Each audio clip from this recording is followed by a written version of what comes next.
What is happening? Welcome to my channel. My name is Matt Bradford. Today we are going to do an intermediate blues rhythm lesson. See? Look, I'm good at words. Aren't you glad you're here? So, yeah, so look, if this is too advanced, we have the beginning lessons playlist right here. That gives you like a really great framework for kind of anything else we're doing. Today is going to be a more advanced lesson. We're in open D tuning. We're going to be using a 12-bar blues. I'm going to assume you know what those things mean. I'm going to assume you know what a 1 chord, a 4 chord, and a 5 chord are. All of today's lesson materials are on Patreon. The backing tracks, the diagrams, everything I do is going to be on Patreon. It's $5 a month as of the filming of this. I hope you'll join me there. I have t-shirts for sale. I never have them here with me.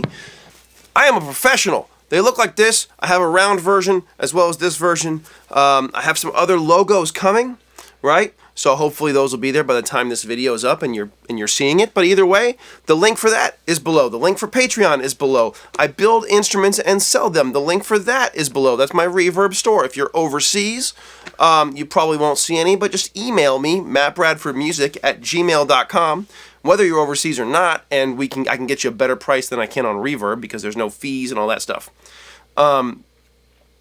And then finally, if you just want to leave me a tip, you get something out of this, you don't want to do the instruments or the Patreon or the t-shirt, nothing, you just want to leave a tip, here's some QR codes. Leave me a tip. And you'll have to excuse some of the cuts. I'm getting over a cold, and so, yeah. Anyway, so we're going to do this intermediate riff around some chords. We're in open D tuning, but the blues is in A. Okay, so one of the things that I harp on all the time is that just because I'm tuned to D doesn't mean I need to play in D. When somebody says, what are you tuned to? It says, play the song. I say, rather, play the song, and I'll make it work. So this is a blues in A, and this is a movable shape. So what we're going to do, here's the shape I'm going to use, the first one. I'm going to have two versions of this. The first shape is like this, and it's it.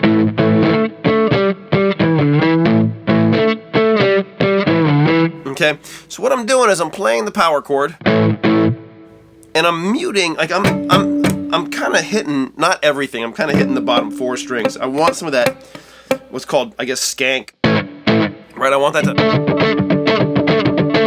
that in there. Pardon me. So, right, so when I pick up the bar to hit that 1, power chord, 1, I'm still hitting those same 4 strings. Right, and then I'm kind of just going down the pentatonic scale. Power chord, 1, flat 7, 5, 4, 5. And everything is thumb except for the 5, 4, 5. Right? There I'm using my thumb, first finger, thumb. Yeah. And hopefully you're muting all the stuff.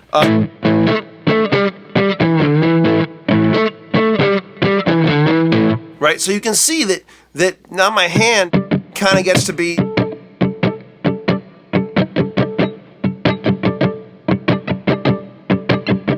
right. It kind of gets to keep that same rhythm, and that's a 1-bar phrase. So if I pull up a 12-bar blues, I don't know which side I put stuff on. I think it's on this side. I don't know. Whatever. If I pull up a 12-bar blues in A, and this backing track is available. Oh.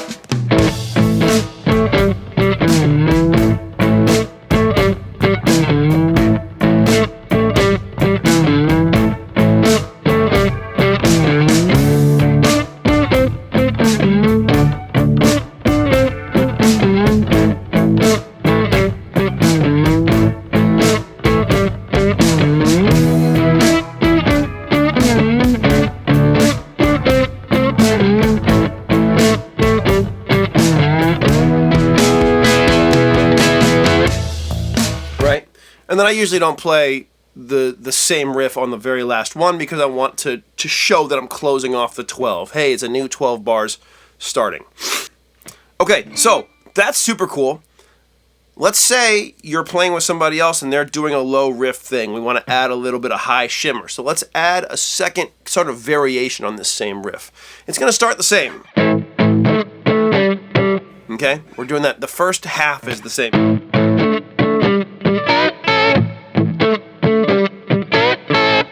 And the second half is different. Now I'm plucking thumb and middle finger. I'm not going to hold it up like that because I respect you. I'm playing the 3 and the 1, and then I'm whipping it up to the sharp 4 and the 2. I want that whang on there. Right? It's not like that's boring. Oh, I'm just whipping. So I'm whipping and then back to the 1. So sharp 4 2, and then the 1 and the 3.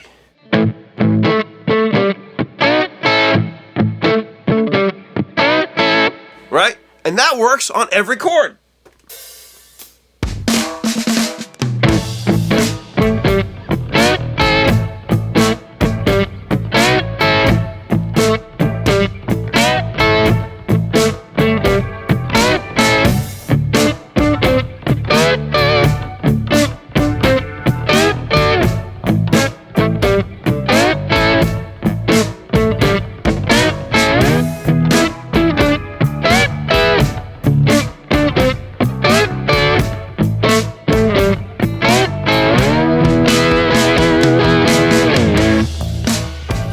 Okay, so if you're jamming blues with your buddies, we got some ways to get away from that standard. Right? We get some ways to get some juice in there. One of the things that and I'll harp on this a little bit just because it's the end of the lesson. It's my final thoughts. It was a nice quick lesson, which is nice. We're trying to get some more of those quick ones. The biggest thing for me is listening to what everybody else is doing and then trying to fill in the space that's not there, and not too much. Not too much. That's the other thing. Like, oh, there's space. It doesn't need to be filled. But maybe it does. Right? But if somebody's playing, right? That's a lot of movement. So I might even just play so if somebody's playing that, I might just play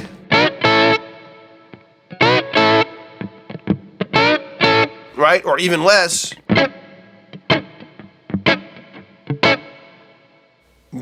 That to me. Okay, so I'm going to get on my high horse for a second. There's no more lesson. The lesson's done, but I'm going to just do a little bit of talking. One of the things that I've noticed as I get to be around some guys who maybe aren't professionals. I get to be around some guys who are amateurs at various levels, and it's really a simple thing where people will be like, yeah, I'm not really a guitar player, and then they play, and they can play cowboy chords, right, the open chords, but they can really play in time. And I'll say to them, like, you've played on stage before, and they're like, yeah, I used to sing in like a bar band. And then there's guys who are like, dude, I play, and they can play all the notes, and then you try to get them to play in a group, because what I do is, I mean, at least what I did, whatever, we'll see. But like, we're trying to all play together in a group, and these guys are just trying to take up so much space. And that's the biggest difference between people who've been on a stage and been in band situations and people who haven't. The people who haven't want to take up all the space all the time. And the people who have kind of can sit back and leave space. We're having a conversation.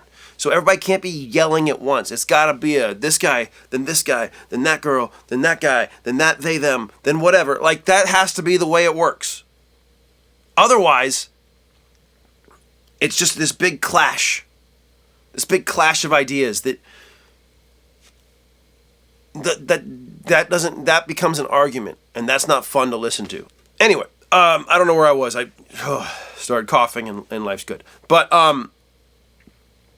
yeah. So I think, especially when you're listening to records, when you're doing stuff, trying to be aware of how the different parts are working together, and you'll see.